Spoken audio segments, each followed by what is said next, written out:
सुप्रभात बच्चों, मैं आज इस वीडियो में पाठ 13 अपना अपना विश्वास की व्याख्या को लेकर आई हूँ। आइए देखते हैं इस पाठ को।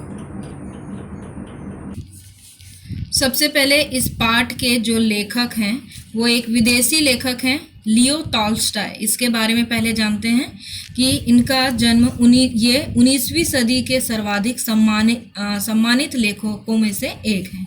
इनका जन्म 9 सितंबर 1828 को रूस के एक संपन्न परिवार में हुआ था। इनके माता पिता का देहांत बचपन में ही हो गया था। इनके उपन्यास युद्ध और शांति तथा अन्ना कर्मिया साहित्यिक जगत में उत्कृष्ट रचनाएं मानी जाती है। मतलब इन्होंने बहुत अच्छी अच्छी कविताएं लिखी हुई है, उसमें से एक ये अपना अपना विश्वास है।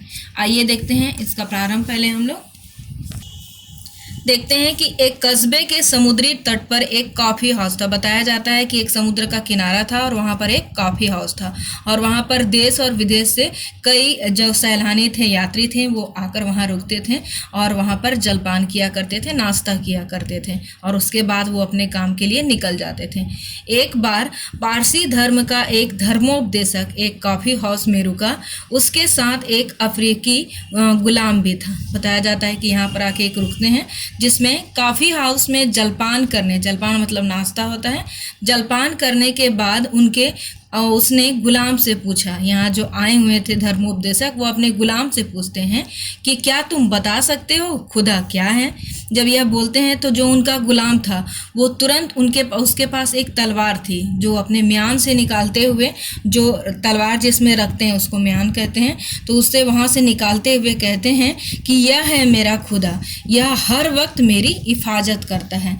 गुलाम के इस उत्तर से कॉफ़ी हाउस में उपस्थित सभी लोगों को चौंका दिया। जब उसका ऐसा उत्तर देखते हैं तो सारे लोग, वहाँ पर जितने भी उपस्थित लोग थे, उन लोग चौंक जाते हैं। उनमें से एक ब्राह्मण ने कहा, केवल ब्रह्म ही सच्चा ईश्वर है। एक यहूदी ने दावा किया, यहूदियों का खुदा ही सच्चा खुदा है। मतलब यहाँ पर सब अपनी अपनी अलग अलग राय देने लगते हैं, अपनी अपनी मत देने लगते हैं खुदा के बारे में। एक कैथोलिक ईसाई का ही एक ये संप्रदाय होता है, एक उसका भाग होता है, तो जिसके बारे में बताया गया है। कैथोलिक ईसाई ने जोर देकर कहा, एक इंसान गिरजे में ही खुदा को देख सकता है। उनका मानना है कि गिरजाघर में ही केवल वो खुदा को देख सकता है। उनका प्रतिपाद करते हुए एक प्रोटेस्टेंट ईसाई ने कहा, जो लोग खुदा को गोस्पेल के अनुसार मानते हैं वे ही कयामत के दिन बख्शे जाएंगे। मतलब गोस्पेल के अनुसार बोल रहे हैं कि जो उनके बातों को मानेंगे उसी के अनुसार यहाँ पर कयामत के दिन उन्हें बख्शा जाएगा, उन्हें छोड़ा जाएगा।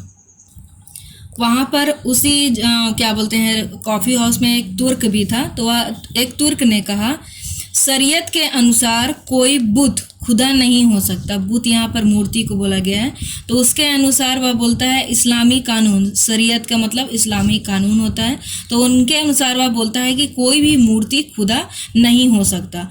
खुदा एक ऐसी ताकत है जिसे सिर्फ हम महसूस कर सकते हैं, उसे केवल महसूस किया जा सकता है।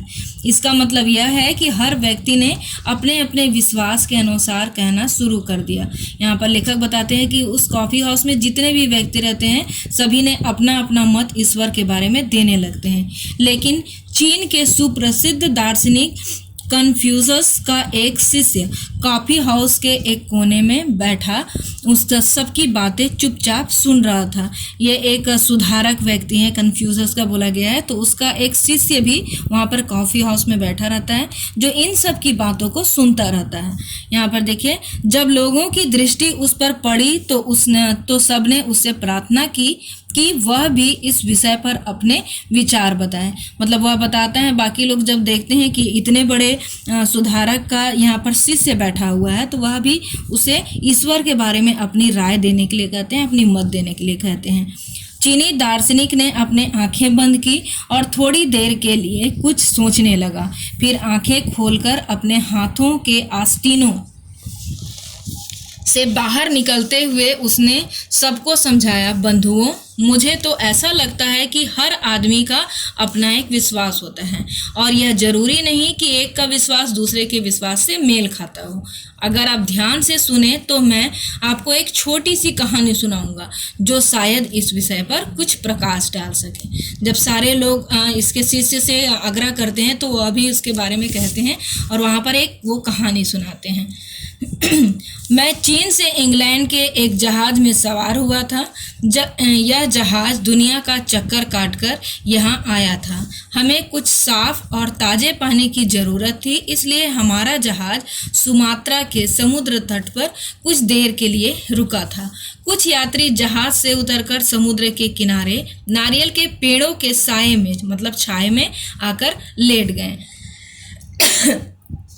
सभी यात्री एक ही देश के नागरिक नहीं थे, बल्कि विभिन्न देशों के संबंध रखते थे, जिनकी भाषा, धर्म और संस्कृति सब अलग थी। आज तक इस वीडियो में यहीं तक इसकी व्याख्या। इसके आगे की व्याख्या को मैं अगले वीडियो में लेकर आऊंगी। धन्यवाद।